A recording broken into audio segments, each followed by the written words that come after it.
안녕하세요. 오한결의 Thinking Nomad의 오한결입니다. 첫 번째 영상인 만큼 제가 왜 유튜브와 팟캐스트의 채널을 개설했는지를 말씀드리고자 합니다. 저는 고학력자도 전문가도 유명하지도 않는 사람들의 가치관이나 생각이 세상으로부터 더 존중받는 사회를 꿈꿉니다. 많이 말할 수 있고 많이 들을 수 있는 사회를 꿈꿉니다. 제가 더 꿈만 꾸는 사람이 아닌지라 현재 많은 프로젝트들을 구상 중에 있습니다. 현재 6분과 함께하는 토론 모임도 진행을 하고 있고 또 블로그도 쓰고 있습니다. 그리고 이제는 유튜브와 팟캐스트까지 용기 내어 시작해보려고 합니다. 저는 사람들이 마음껏 의견 공유를 하며 자신의 발전의 발판으로 삼길 원합니다. 하지만 많은 사람들이 자신이 가진 가치관이나 생각을 입 밖으로 꺼내는 걸 두려워합니다. 아마 자신이 없어서이거나 내가 내뱉는 말을 세상이 존중하지 않을 것이다 라는 생각 때문이겠죠. 혹은 부끄러워서일 것입니다. 제가 가끔 SNS에 어느 주제에 대한 의견을 여쭤볼 때가 있는데요. 감사하게도 그때 많은 분들이 좋은 의견을 내주십니다. 정말 멋진 의견이더라고요. 멋진 가치관을 가지신 분들께 이런 가치관을 주변과 공유하냐고 물어봤을 때 돌아오는 답변은 에이 내가 뭐라고 유명하지도 않은데 누가 내 말을 들어주겠어? 와 같은 말들이었습니다. 의견 공유를 안 해주신 분들께 왜 안 해주시냐를 물어보면 자신들이 정답을 내놓아야 할 것 같은 강박관념 때문에 얘기를 못하겠다 하십니다. 제가 스페인과 한국 두 나라에 살아본 만큼 이건 장담할 수 있는 한국인의 특성입니다. 정답을 말해야 할 것 같은 강박관념과 세상은 나의 생각을 존중해주지 않아 라고 믿는 굳센 신념 말이죠. 세상에는 정답이 있는 문제보다 정답이 없는 문제들이 훨씬 많습니다. 근데 우리는 그 문제들의 해결책을 다 아는 듯이 말하곤 합니다. A라는 사람의 의견을 묵살시키고 부정하는 행위에는 B라는 사람이 자신의 의견만이 정답이라고 생각하는 굳세고 헛된 믿음이 존재합니다. 그러면 A는 생각하겠죠. 아, 내 생각과 가치관은 세상으로부터 존중받지 못하는구나.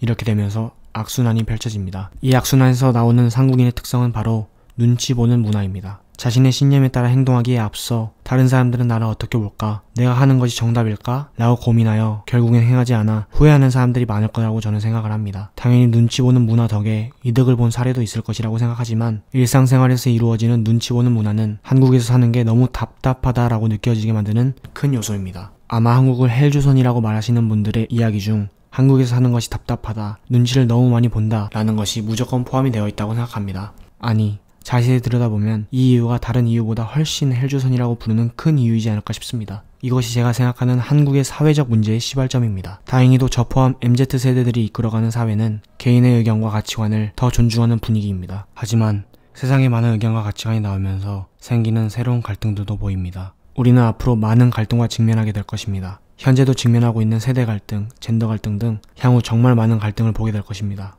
이런 갈등은 자신이 가진 신념에 반하는 의견과 가치관이 나오면 다른 사람의 의견을 부정하고 짓밟기 때문에 나오는 것입니다. 세상에는 어쩔 수 없이 앞으로 많은 가치관과 의견이 나올 것입니다. 많은 걸 듣고 보았던 우리는 앞으로 많은 다양성을 보게 될 것입니다. 우리가 더불어 살아가려면 자신이 생각하는 정답 말고도 수많은 정답들이 있다는 것을 인지를 해야 됩니다. 당신의 의견과 가치관만큼 다른 사람의 의견과 가치관도 소중하니까요. 무분별한 비난보다 합리적인 비판을, 일방적인 의견 묵살보다는 서로의 의견 공유를 지향해야 할 것입니다. 세계적인 선진국이 된 대한민국의 삶의 질은 항상 후진국이다 라는 기사가 매년 쏟아져 나오지만 정작 아무도 관심이 없는 것 같아 보입니다. 이런 사회적 문제는 정책으로 해결되는 것이 아닙니다. 기술의 발전도 좋지만 사람들의 인식의 발전을 통한 사회적 문제 해결의 필요성을 잊으면 안 됩니다. 이런 문제는 사람들의 인식을 바꾸고 문화를 바꾸어야지만 사회적 문제 해결에 가까워질 수 있습니다. 제가 꿈꾸고자 하는 사회가 너무 이상적인가요? 너무 현실성이 떨어지나요? 여러분들,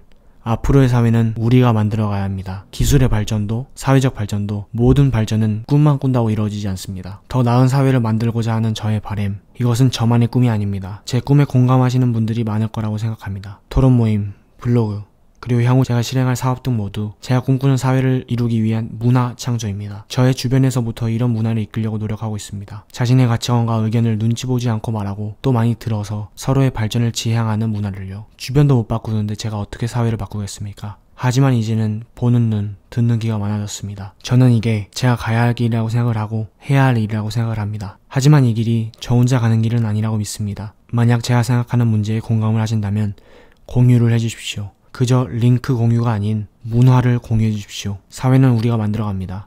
변화는 우리가 만들어갑니다. 저는 자본주의 사회에 아직 돈보다 더 나은 가치가 있다고 믿고 있고 저는 그 가치를 향해 나아갈 것입니다. 이상 이것이 바로 제가 유튜브와 팟캐스트에 채널을 개설한 이유입니다.